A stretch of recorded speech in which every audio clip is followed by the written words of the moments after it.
Hello प्यारे बच्चों, नमस्कार। क्या हाल चाल? आप सभी लोगों का आरडी क्लासेस में स्वागत है। प्यारे बच्चों, उम्मीद है कि आप लोग अच्छे होंगे और अपनी 12वीं बोर्ड की तैयारी जबरदस्त तरीके से कर रहे होंगे प्यारे बच्चों। और मैं इस 12वीं बोर्ड की तैयारी में आप लोगों को चांद चांद लगाने आ गया प्यारे बच्चों। बस आप लोग अपनी तैयारी कंटिन्यू जबरदस्त तरीके से करते रहे प्यारे बच्चों। उस जबरदस्त तरीके के माहौल को और ज्यादा माहौल बनाने के लिए हम आप लोगों को रोज आना वीडियो अपलोड करने वाले हैं आपके फिजिक्स एंड केमिस्ट्री के प्यारे बच्चों। आप लोग हमारे चैनल से जुड़कर अपनी बोर्ड की तैयारी प्यारे बच्चों 2025-26 के लिए बहुत जबरदस्त तरीके से कर सकते हैं। मैं आप लोगों को बहुत ज्यादा डीप में और बहुत जबरदस्त तरीके से फिजिक्स पढ़ाने वाला हूं, ठीक है। तो बच्चों, आज का हमारा फर्स्ट चैप्टर रहेगा फिजिक्स में। और फर्स्ट चैप्टर इस फिजिक्स में हम लोग क्या पढ़ने वाले हैं, हमारा कौन सा चैप्टर है और कौन से चैप्टर में हमें क्या पढ़ना है आज के लेक्चर में प्यारे बच्चों, मैं आज सब कुछ संपूर्ण रूप से आप लोगों को बताने वाला हूं। बस आप हमारे वीडियो को ज्यादा से ज्यादा शेयर कीजिए प्यारे बच्चों, ठीक है। शेयर करना नहीं भूलिएगा और कमेंट जरूर कीजिएगा प्यारे बच्चों, ठीक है। चलिए क्लास को करते हैं कंटिन्यू। बस आप लोग वीडियो को देखते रहें कंटिन्यू। चलिए, आज का जो हमारा चैप्टर है आपके सामने है विद्युत, मतलब कि विद्युत आवेश तथा क्षेत्र। हमारा जो फर्स्ट चैप्टर है प्यारे बच्चों, वो क्या है?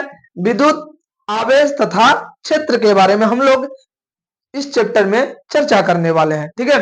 आपके लेक्चर बाय लेक्चर आज के लेक्चर में केवल इंट्रोडक्शन दिया जाएगा कि हमें कौन सा चैप्टर में ये जो आवेश है, इसमें आवेश होता क्या चीज है, क्या पढ़ना है, इन सभी के बारे में आज चर्चा करने वाले हैं। चलिए बच्चों, देर ना करते हैं, क्लास को स्टार्ट करते हैं, ठीक है। देर ना करते हैं, क्लास को स्टार्ट करते हैं। बस आप लोग ऐसे ही चैनल से जुड़े रहें और अपनी तैयारी जबरदस्त तरीके से करते रहें। देखिए बच्चों, हमारा है इलेक्ट्रोस्टैटिक्स, स्थिर वैद्युतिकी। आपसे पूछा जाता है स्थिर वैद्युतिकी क्या चीज है, ठीक है। स्थिर वैद्युतिकी ऐसे कौन से आपदा का नाम है? कोई आपदा नहीं प्यारे बच्चों, बहुत प्यारी चीज है, ठीक है। बहुत हैंडसम सा चीज है। देखिए, स्थिर मतलब होता है रुका होना, आपको पता है रुका होना। स्थिर का मतलब क्या होता है बच्चों? रुका होना। और क्या होता है? वैद्युतिकी का मतलब होता है आवेश। वैद्युतिकी का मतलब क्या होता है? आवेश, ठीक है। वैद्युतिकी का मतलब होता है आवेश, ठीक है। इलेक्ट्रोस्टैटिक्स, स्टैटिक्स मतलब विराम, रुका होना। इलेक्ट्रो को मतलब होता है वैद्युत, ठीक है। इलेक्ट्रो का मतलब होता है वैद्युत। तो ये हमारा इलेक्ट्रोस्टैटिक्स क्या है? स्थिर वैद्युतिकी। और स्थिर वैद्युतिकी का मतलब क्या होता है? देखिए, स्थिर मतलब रुका होना, वैद्युतिकी का मतलब होता है आवेश। इस चैप्टर में हमें पढ़ना पड़ेगा, ये जो हमारा चैप्टर है, इस चैप्टर में हमें पढ़ना पड़ेगा इलेक्ट्रोस्टैटिक्स। इस इलेक्ट्रोस्टैटिक के अंतर्गत हम लोग आवेश के बारे में चर्चा करेंगे, ठीक है। इलेक्ट्रोस्टैटिक्स के अंतर्गत हम आवेश के बारे में चर्चा करेंगे, ठीक है। समझ रहे हैं नहीं? आवेश के बारे में चर्चा करेंगे इलेक्ट्रोस्टैटिक्स में। देखिए क्या है रुका हुआ आवेश, मतलब आपसे पूछा जाएगा इलेक्ट्रोस्टैटिक्स में हमें क्या पढ़ना पड़ता है, किसके बारे में पढ़ना पड़ता है। तो इलेक्ट्रोस्टैटिक्स में रुके हुए आवेश के बारे में पढ़ना पड़ता है। समझ में आ गया आप सभी लोगों को? आपसे कोई पूछ ले इलेक्ट्रोस्टैटिक्स क्या होता है, इसमें क्या पढ़ना पड़ता है, तो बोलेंगे इसमें रुके हुए आवेश के बारे में पढ़ना पड़ता है, ठीक है। मतलब रुके हुए आवेश का अध्ययन करते हैं, ये है इलेक्ट्रोस्टैटिक्स। क्लियर हो गया आप सभी लोगों को कि इलेक्ट्रोस्टैटिक्स क्या होता है प्यारे बच्चों? यदि आप लोगों को इलेक्ट्रोस्टैटिक्स क्लियर हो गया होगा तो आप लोग एक काम कीजिएगा, इस चीज को समझते हुए आप अपना नोट्स बनाइए। हमारे साथ साथ प्यारे बच्चों, हमारे लेक्चर के साथ साथ अपने नोट्स को जरूर बनाएं और इस नोट्स को बनाकर डेली प्रैक्टिस कीजिए और याद कीजिए प्यारे बच्चों। तो आपको समझ में आ गया इलेक्ट्रोस्टैटिक्स में क्या होता है, हमें इसमें क्या पढ़ना पड़ेगा। इलेक्ट्रोस्टैटिक्स में हम लोग पढ़ेंगे रुके हुए आवेश के बारे में, ठीक है। तो चलिए, आपको समझ में आ गया इलेक्ट्रोस्टैटिक्स में हमें क्या पढ़ना है यार बच्चों, समझ गए? चलिए अब आगे चलते हैं। बहुत अच्छी बात है। अब हमें जानना पड़ेगा कि आवेश क्या चीज होती है। आवेश, सर आवेश जैसे आप क्या करते हैं प्यारे बच्चों, किसी वस्तु को, जैसे आप क्या काम करेंगे, अब ऐसा कभी आपके साथ हुआ होगा जीवन में, आप बचपन में जब आप नादान थे, ठीक है, आप काफी समझदार थे उस टाइम, तो आप लोग जीवन में एक प्रैक्टिकल जरूर किए होंगे। किए हैं कि नहीं, बताइएगा, कमेंट कीजिएगा कि आप प्रैक्टिकल किए हैं या नहीं। क्या प्रैक्टिकल है सर? देखिए प्यारे बच्चों, प्रैक्टिकल यह है कि आप पेंसिल को ऐसे बालों में रब कर कर, ठीक है, रब करने के बाद आप किसी कागज के टुकड़ों के पास ले जाएंगे, तो ये जो पेंसिल है वो कागज के टुकड़ों को आकर्षित कर रहा होगा, वो कागज के टुकड़ों को आकर्षित कर रहा होगा। इसका मतलब प्यारे बच्चों, मतलब उस कागज के टुकड़ों में, मतलब वो जो पेंसिल है, उस पेंसिल के अंदर कुछ तो गुण है, उस पेंसिल के अंदर कुछ तो गुण है जो कागज के टुकड़ों को अपनी तरफ खींच रहा है, कुछ तो गुण है। तो वो जो गुण है उस पेंसिल के अंदर प्यारे बच्चों, उसी को कहते हैं आवेश।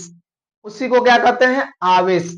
जैसे आप क्या काम कर सकते हैं, कभी जीवन में आपके साथ हुआ होगा, जब आप अपने बालों को हैंडसम तरीके से झाल रहे होंगे, इसे झाड़ने का प्रयास कर रहे होंगे, ठीक है, हैंडसम तरीके से आप अपने बाल को संवार रहे होंगे, तो क्या होगा? सूखा बाल होगा।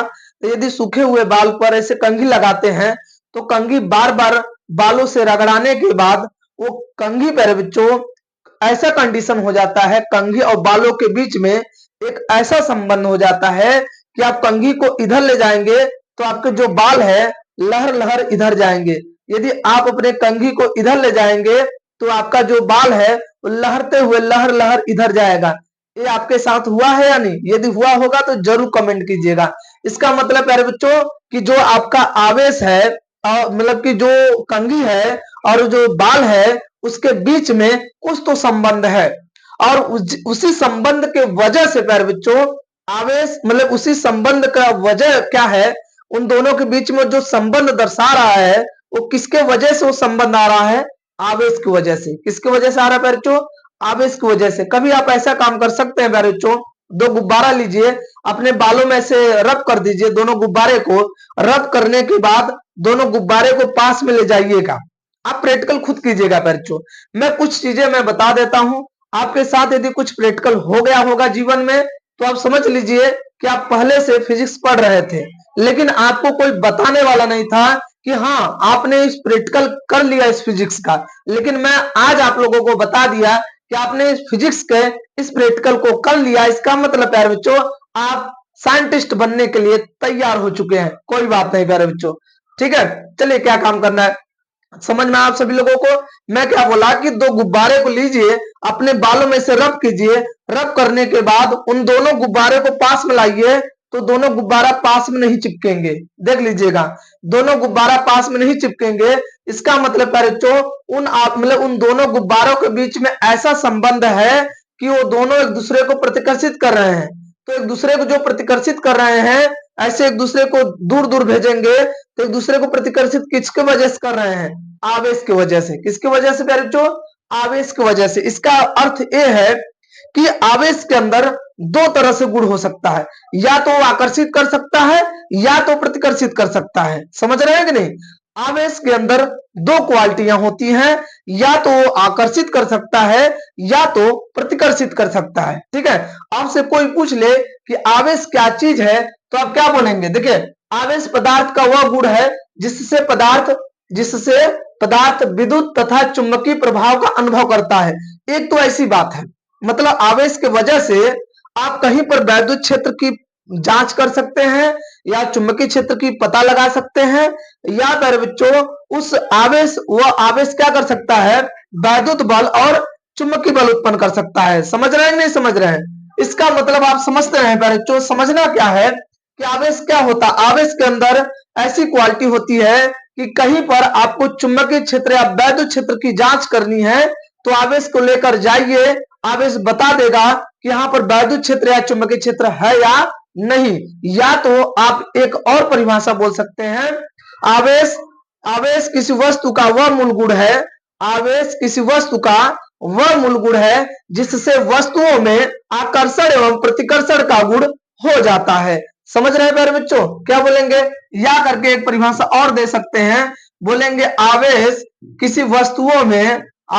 किसी वस्तुओं में वस्तुओं में वस्तुओं में वह मूल गुण है, आवेश किसी वस्तुओं में वह मूल गुण है, वह मूल गुण है, मूल गुण है, ठीक है जो जो क्या करता है, जो जिसमें मतलब कि आवेश किसी वस्तुओं का वह मूल गुण है, ठीक है, यहां बोल देंगे आवेश किसी वस्तुओं का वह मूल गुण है, आवेश किसी वस्तुओं का वह मूल गुण है, वह मूल गुण है, मूल गुण है, जिससे जिससे मूल गुण है, जिससे वस्तुओं में क्या हो जाता है, जिससे वस्तुओं में आकर्षण आकर्षण एवं प्रतिकर्षण का गुण उत्पन्न हो जाता है, जिससे वस्तुओं में आकर्षण एवं प्रतिकर्षण का गुण उत्पन्न हो जाता है, गुण उत्पन्न हो जाता है, ठीक है, उत्पन्न हो जाता है, उत्पन्न हो जाता है, उत्पन्न हो जाता है, ठीक है, उत्पन्न हो जाता है, ठीक है। आपको समझ में आ गया प्यारे बच्चों? क्या समझ में आया? आपसे कोई पूछ ले कि आवेश क्या चीज है, आवेश कौन सी चीज ऐसी है, तो आप आवेश इसको परिभाषित कर सकते हैं या यहां से परिभाषित कर सकते हैं। मैंने आपको प्रैक्टिकल बताया कि आपको किस तरह से करना है। गुब्बारे को दोनों रख करके पास में ले जाएंगे तो एक दूसरे को प्रतिकर्षित करेंगे। इसका मतलब है बच्चों उन दोनों के अंदर प्रतिकर्षण का गुण आ गया। वो प्रतिकर्षण का गुण इसलिए आया क्योंकि उनके अंदर आवेश है, ठीक है। तो आवेश किसी वस्तुओं का वह मूल गुण है जिससे वस्तुओं में आकर्षण एवं प्रतिकर्षण का गुण उत्पन्न हो जाता है, जिससे वस्तुओं में आकर्षण एवं प्रतिकर्षण का गुण उत्पन्न हो जाता है। तो आपको समझ में आ रहा है प्यारे बच्चों कि आवेश क्या चीज है। यदि आप लोगों को इतनी बात हमारी समझ में आ गई है प्यारे बच्चों तो इसका स्क्रीनशॉट लेना ना भूलें और अपना फेयर जबरदस्त तरीके से एकदम ब्यूटीफुल तरीके से बनाइए और तैयारी कीजिए प्यारे बच्चों, ठीक है। स्क्रीनशॉट ले लीजिए। बहुत अच्छी बात है कि प्यारे बच्चों आप लोग स्क्रीनशॉट ले लिए होंगे। चलिए देखिए आवेश के कुछ महत्वपूर्ण बातें, आवेश के कुछ महत्वपूर्ण बातें क्या हैं, ध्यान दीजिए। आवेश विद्युत क्षेत्र, ठीक है, आवेश विद्युत क्षेत्र, यहां थोड़ा सा विद्युत क्षेत्र लिखना चाहिए था, ठीक है, इसको ऐसे कर दिया जाए, ठीक है, यहां लिख दीजिएगा विद्युत क्षेत्र, ठीक है, क्या लिख दीजिएगा बच्चों, विद्युत क्षेत्र, ठीक है बच्चों, विद्युत क्षेत्र, विद्युत क्षेत्र, ठीक है, विद्युत क्षेत्र। अब ध्यान दीजिए विद्युत क्षेत्र धारा प्लस चुंबकीय क्षेत्र, विद्युत चुंबकीय तरंगे, ठीक है।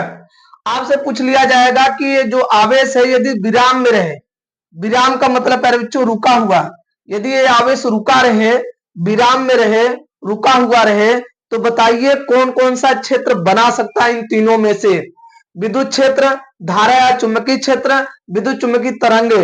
यदि यदि बच्चों आवेश रुका है, विराम में है, तो केवल एक ही क्षेत्र बनाता है, उस क्षेत्र का नाम है विद्युत क्षेत्र, ठीक है, उस क्षेत्र का नाम क्या है, विद्युत क्षेत्र। ऐसे कर दीजिएगा, केवल एक ही क्षेत्र बनाता है विद्युत क्षेत्र, न ये क्षेत्र बनाएगा न ये बनाएगा।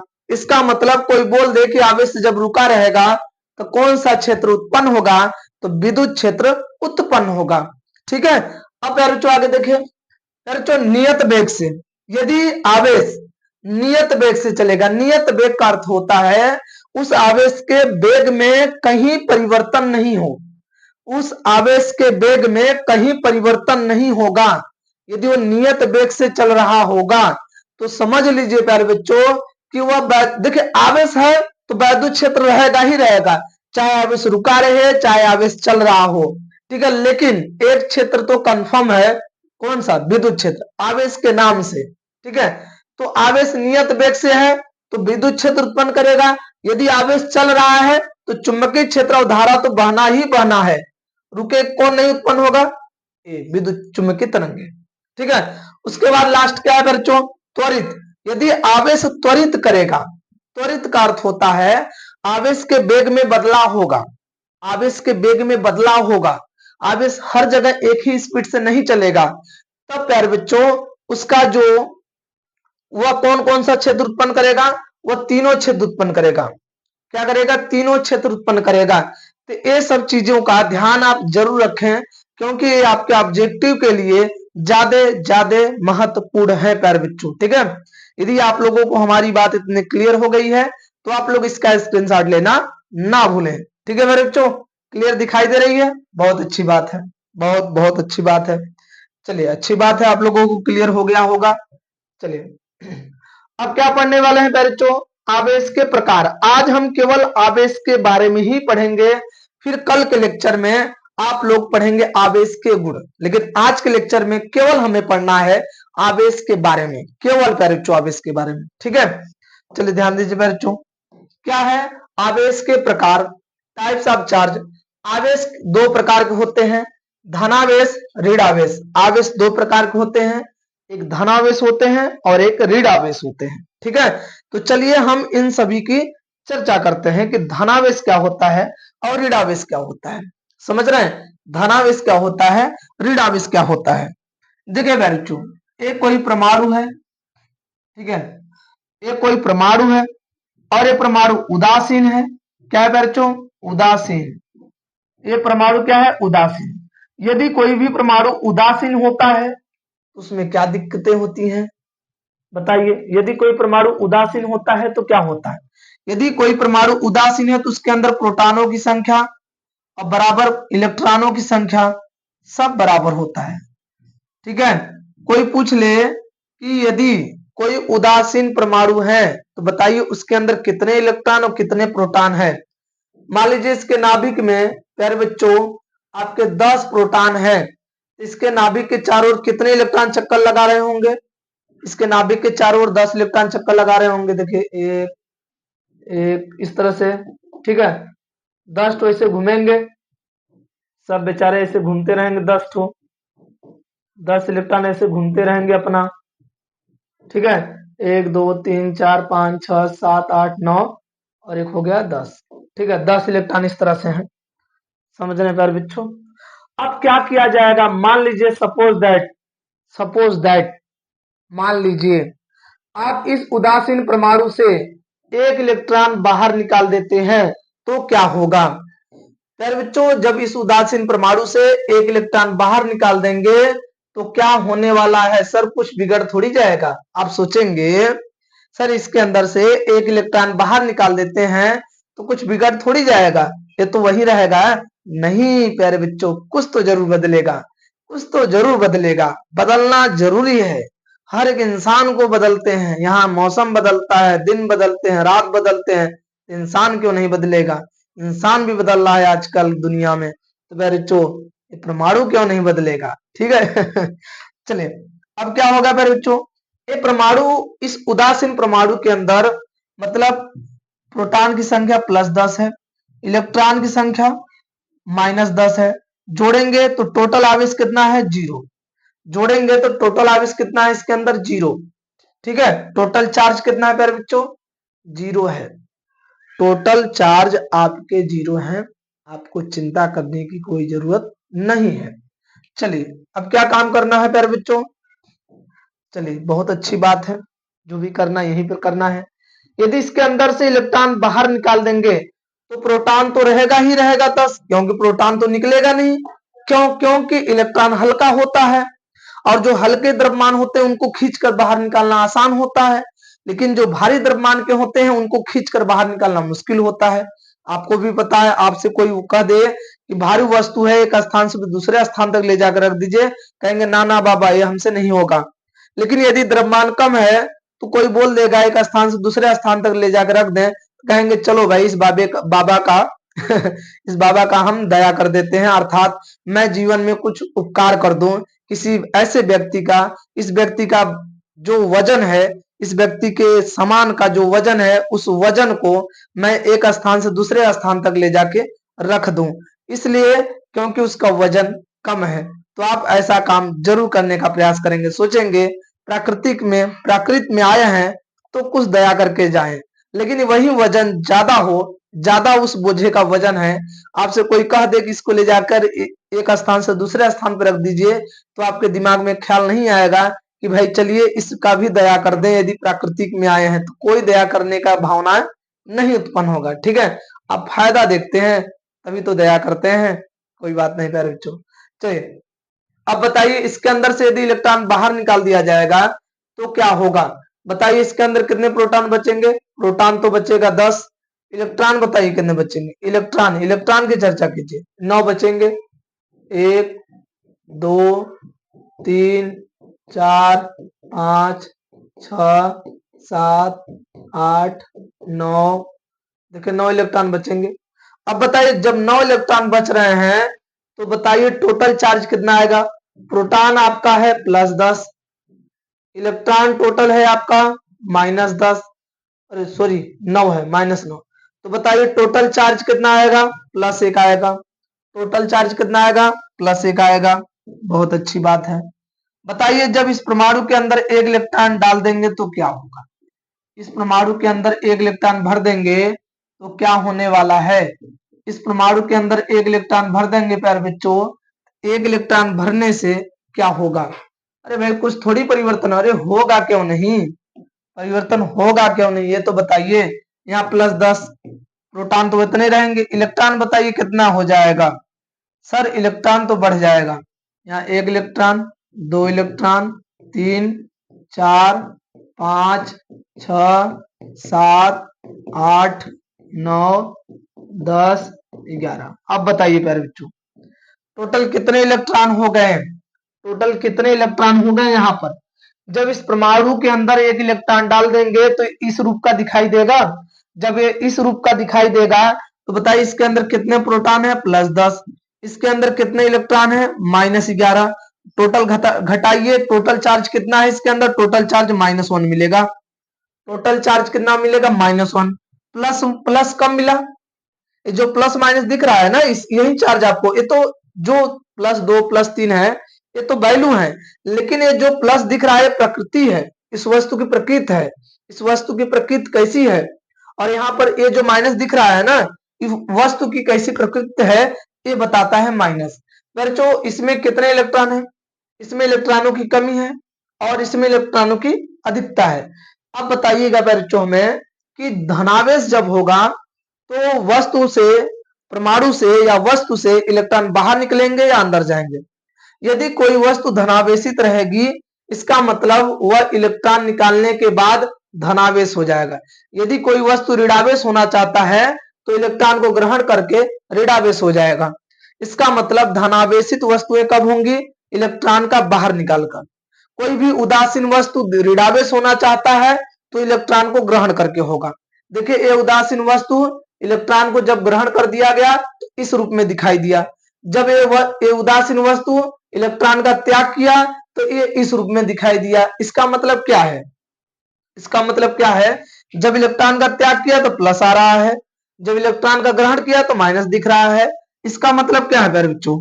इसका मतलब क्या है बताइए? बताइए प्यारे बच्चों इसका मतलब क्या है? इसका मतलब यह हुआ कि धनावेश वस्तुएं तभी होती हैं जब इलेक्ट्रॉन का ग्रहण करती हैं, अरे सॉरी सॉरी त्याग करती हैं। धनावेश वस्तुएं तभी होती हैं जो इलेक्ट्रॉन का त्याग करती हैं, और ऋणावेश वस्तुएं तब होंगी जब वह इलेक्ट्रॉन का ग्रहण करेंगी। जब वह इलेक्ट्रॉन का ग्रहण करेंगे। क्लियर हुआ आप सभी लोगों को? बताइए धनावेशित वस्तुएं और ऋणावेशित वस्तुएं समझ में आ गया कि कब धन चार्ज आएगा कब ऋण चार्ज आएगा? Yes sir. चलिए कुछ और बातें सुनिए और कुछ फैक्ट सुनिए, महत्वपूर्ण अच्छी बात फैक्ट। अब बताइएगा इस उदासीन वस्तु का द्रव्यमान पूछा जाएगा कितना है तो कितना बताएंगे? सपोज दैट आप मान लीजिए कि एक प्रोटॉन को वजन है 1 केजी और एक इलेक्ट्रॉन को वजन है 1 केजी। ठीक है, दोनों मान लीजिए, या तो इसका इसका मान लेते हैं कि 2 केजी है और ये 1 केजी है। ठीक है, तो बताइए टोटल इसका वजन करेंगे तो कितना दिखेगा? इस उदासीन वस्तु का वजन कीजिए, इस उदासीन वस्तु का, इस उदासीन परमाणु का वजन करेंगे तो वजन कितना दिखाई देगा? कितने वजन में वो दिखाई देगा? उसका कितना वजन होगा बताइए? तो इस उदासीन वस्तु का यदि वजन करेंगे तो पहले एक बात बताइए कि इस उदासीन वस्तु में कितने प्रोटॉन हैं? 10। तो टोटल प्रोटॉन का द्रव्यमान कितना हो जाएगा? 20 केजी। और बताइए इसके अंदर कितने, हम पी लिख सकते हैं, अब बताइए इसके अंदर कितने द्रव्यमान है, बताइए एम ई कितने द्रव्यमान है, सॉरी कितने इलेक्ट्रॉन है, 10 इलेक्ट्रॉन है, और एक इलेक्ट्रॉन का वजन 1 kg है, तो 10 इलेक्ट्रॉन का वजन कितना होगा, इसका 20 रहेगा ना भाई, इसका तो 20 रहेगा, लिख देंगे 20 kg। और जो आपका इलेक्ट्रॉन है उसका वजन कितना रहेगा, इलेक्ट्रॉन का वजन रहेगा 10 kg। समझ रहे हैं कि नहीं, इलेक्ट्रॉन का वजन कितना रहेगा 10 kg। इसका अर्थ हुआ कि इस टोटल उदासीन परमाणु को वजन कितना हो गया 30 kg, कितना हो गया 30 kg। ऐसे ही बताइए प्यारे बच्चों कि इस धनावेश वस्तु का टोटल द्रव्यमान कितना होगा, इस धनावेश वस्तु का टोटल द्रव्यमान कितना होगा, बताइए।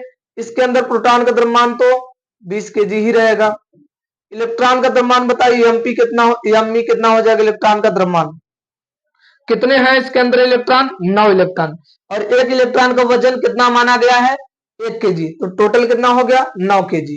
इसका जो वजन करेंगे, इसको जोड़िए, टोटल द्रव्यमान इसका कितना होगा, इसको जब वजन करेंगे, इस धनावेश वस्तु का वजन करेंगे तो कितना प्रोटॉन मतलब टोटल द्रव्यमान दिखेगा इसका 29 kg। इस टोटल धनावेशित वस्तु का वजन कितना दिखाई देगा 29 kg, 29 kg कितना दिखाएगा 29 kg। ठीक है, अब बताइए यहाँ पर प्रोटॉन कितने हैं, टोटल प्रोटॉन का द्रव्यमान बताइए, प्रोटॉन 10 है और एक प्रोटॉन का द्रव्यमान 2 kg है, तो 20 kg हो जाएगा। और बताइए इलेक्ट्रॉन का द्रव्यमान कितना हो गया एमपी, एमई इलेक्ट्रॉन का द्रव्यमान बताइए, टोटल इसके अंदर कितने, इस ऋणावेश वस्तु के अंदर कितने इलेक्ट्रॉन है 11, जब 11 इलेक्ट्रॉन है तो बताइए कितने इसके वजन होंगे 11 kg होंगे। तो बताइए टोटल इसका कितना द्रव्यमान हो गया अगर जो ऋणावेश वस्तु का टोटल द्रव्यमान हो गया ऋणावेश वस्तु का, जो आप जोड़ेंगे तो आपको मिलेगा 31 kg। कितना मिलेगा 31 kg। हमें एक बात समझाइए प्यारे बच्चों, एक बात हमें बताइए, यदि हमारा लेक्चर आपको फास्ट लग रहा होगा तो आप प्यारे बच्चों हमारे लेक्चर को कमेंट कर दीजिएगा, मैं अपने पढ़ाने की स्पीड को थोड़ा कम कर दूंगा और अच्छे से समझा दूंगा, आपको परेशान होने की जरूरत नहीं पड़ेगी। ठीक है मेरे बच्चों, अब बताइए आपको ऋणावेश, धनावेश और उदासीन तीनों प्रकार की वस्तुएं दिख रही हैं। ये आपका ऋणावेश है क्योंकि आप देख रहे हैं यहाँ पर माइनस है, ये आपका उदासीन है टोटल चार्ज 0 है, ये आपका धनावेश है टोटल चार्ज प्लस में आ रहा है। तो बताइए बच्चों आपके पास धनावेश, ऋणावेश और उदासीन तीनों प्रकार की वस्तुएं हैं, आपको बताना है कि कौन से वस्तु का द्रव्यमान ज्यादा है और कौन से वस्तु का द्रव्यमान कम है, और ये भी बताना है कि वस्तु का मतलब ऋणावेश होने पर इलेक्ट्रॉन बढ़ेंगे या घटेंगे, सर बढ़ेंगे, और धनावेश होने पर घटेंगे, क्योंकि धनावेश वस्तु तभी होगा जब वो इलेक्ट्रॉन का बाहर दान करेगा, और ऋणावेश वस्तु तभी होगा जब वो इलेक्ट्रॉन का ग्रहण करेगा। ठीक है, तो आपके सामने इतनी चीजें एकदम जबरदस्त तरीके से आप लोग को एक्सप्लेन किया हूं, समझाया हूं, बातों को मानकर समझाया हूं, दिखाया हूं, तो प्यारे बच्चों एक लाइक तो बनता है। ठीक है, तो आप लोग इसका स्क्रीनशॉट ले लीजिए, ये जो एक समरी था समझाने का, तो मेरे बच्चों इसका एक स्क्रीनशॉट ले लीजिए, फिर मैं आप लोगों को आगे कंटिन्यू समझाता हूं, धनावेश, ऋणावेश वस्तु और आवेश के मात्रक, बीमा सब चीज बताऊंगा। ठीक है, आप लोग पहले इतने का ले लीजिएगा स्क्रीनशॉट। ठीक है, उम्मीद है कि प्यारे बच्चों आप लोग स्क्रीनशॉट ले लिए होंगे। चलिए अब क्या काम करेंगे, लिखेंगे धन आवेश। क्या लिखेंगे बच्चों, धन आवेश। धन आवेश, धन आवेश कब आता है बताइए, धन आवेश कब आता है बताइए, धन आवेश कब आता है, लिखेंगे जब जब कोई वस्तु, जब कोई वस्तु वस्तु इलेक्ट्रॉन इलेक्ट्रॉन का त्याग करता है, त्याग करता है, त्याग करता है, जब कोई वस्तु इलेक्ट्रॉन का त्याग करता है तो वह धनावेश, तो वह धनावेश धनावेश उत्पन्न करती है। धन धन आवेश, ठीक है, धन आवेश, ठीक है, धनावेश उत्पन्न करती है, धनावेश, धन ना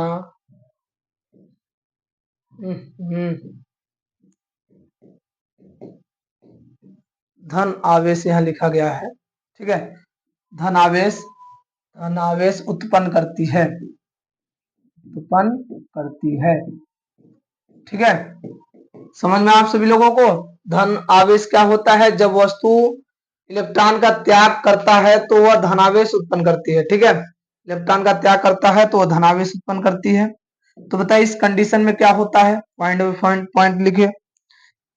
इस कंडीशन में वस्तु के पास इलेक्ट्रॉनों की अधिकता मतलब कमी होती है। लिखेंगे इलेक्ट्रॉनों की कमी होती है। ठीक है, इलेक्ट्रॉनों की कमी होती है, इलेक्ट्रॉनों की कमी होती है। ठीक है, धनावेश वस्तुओं में इलेक्ट्रॉनों की क्या होती है? कमी होती है। दूसरे के पॉइंट में स्टार पॉइंट है ये सब पैर बच्चों। इलेक्ट्रॉनों की कमी होती है, द्रव्यमानों की भी क्या होती है?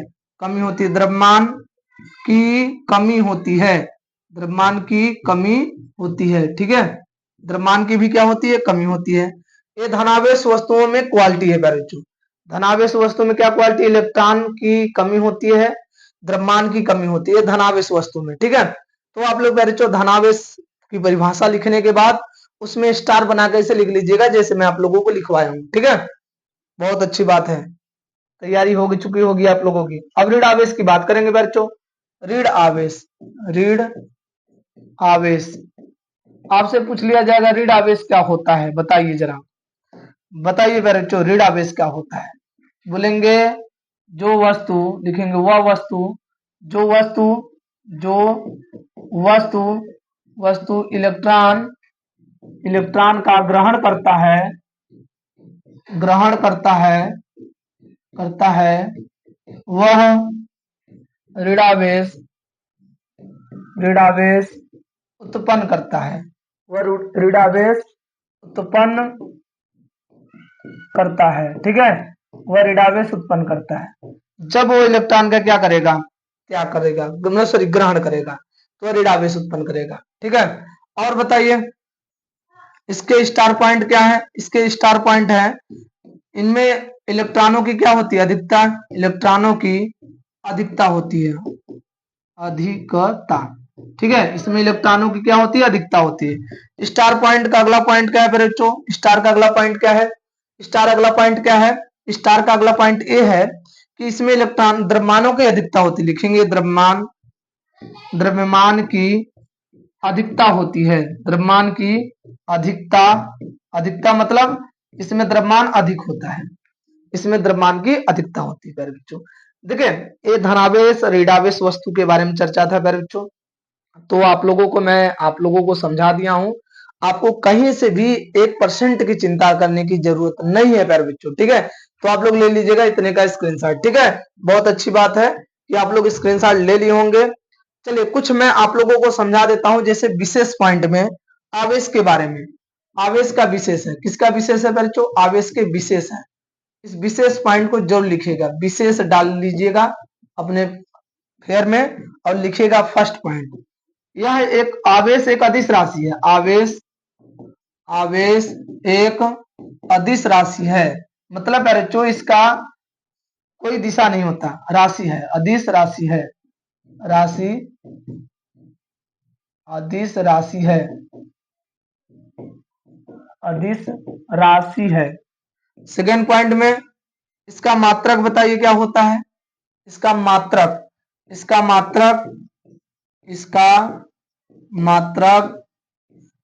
मात्रक क्या होता है? कूलाम।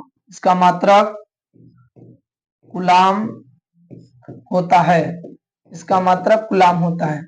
इसके अन्य मात्रक क्या है प्यारे बच्चों? आवेश के अन्य मात्रक क्या है? आवेश के अन्य मात्रक क्या है सेकंड पॉइंट में? ठीक है, आवेश के अन्य मात्रक क्या है? आपको ध्यान देना चाहिए कि एक कूलाम बराबर होता है 3 × 10 के घाते 9, 3 × 10 के घाते 9 ESU।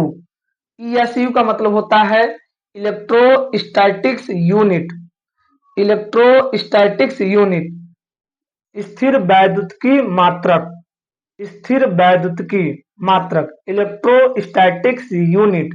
ठीक है, और देखिए अगले पॉइंट में लिख सकते हैं 1 कूलाम बराबर 1 के बटा में 10 या EMU, electromagnetic unit, electromagnetic unit. ठीक है, और बताइए अगले पॉइंट में ध्यान देना है बच्चों, आवेश का सबसे छोटा मात्रक, आवेश का सबसे छोटा मात्रक फ्रैंकलिन होता है और आवेश का सबसे बड़ा मात्रक फैराडे होता है। ठीक है, तो आप लोग आवेश का सबसे छोटा मात्रक पूछा जाएगा, चौथे पॉइंट में लिखेंगे आवेश का, आवेश का छोटा मात्रक, छोटा मात्रक, आवेश का छोटा मात्रक Benjamin Franklin, Franklin, Benjamin Franklin. और बताइए पांचवें पॉइंट में आवेश का, आवेश का बड़ा मात्रक, आवेश का बड़ा मात्रक। ठीक है, आवेश का बड़ा मात्रक, ठीक है, आप बोल सकते हैं बड़का मात्रक। आवेश का सबसे बड़ा मात्रक क्या होता है? फैराड होता है,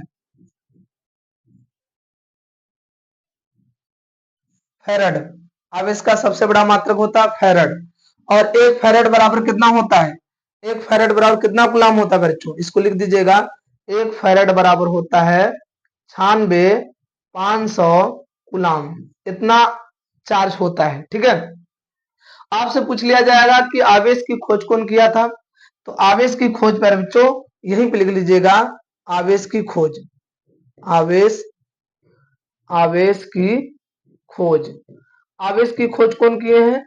आवेश की खोज है आपके बेंजामिन फ्रैंकलिन, बेंजामिन फ्रैंकलिन। ठीक है, तो बच्चों आज के जो टॉपिक हैं, आज के इस टॉपिक में हम सिर्फ आवेश के बारे में सब टोटल पढ़े हैं।